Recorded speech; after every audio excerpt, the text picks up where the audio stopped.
Welcome back to the channel. In today's video, I'm going to be showing you guys how to add Dapps to your home screen on iPhone.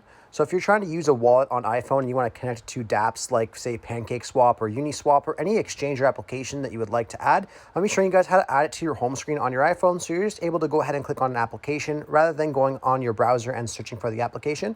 So I'll show you guys really what it looks like. And as you guys see here, I have like PancakeSwap, I have 1inch, Aave, Sushi, Compound, MetaMask. So I have all of these on my home screen here that I just got from Safari. So I'll show you guys really quickly how to do that. All you have to do is go over to your web browser and just go over to the website like PancakeSwap.finance or, for example, Uniswap right here. They both work the same way, and you could do this for any crypto app or exchange that you want to use. So all you have to do is just go to the bottom where you see the little share button and click on that share button. Scroll down and you'll see an option to add to home screen. Once you do that there, it's actually going to make like a little application sign for you that looks like Uniswap, which is pretty cool. And then you can go ahead and name it whatever you like. I would just name it Uniswap.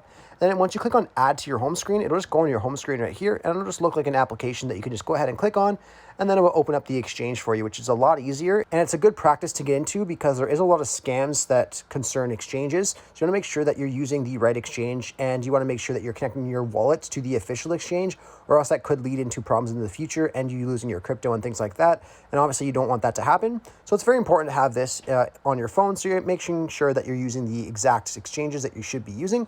Anyhow, I really hope I was able to help you guys out, showing you how to add these to your home screens. If this video did help you out, be sure to leave a like on the video and subscribe for more content. Thanks for watching.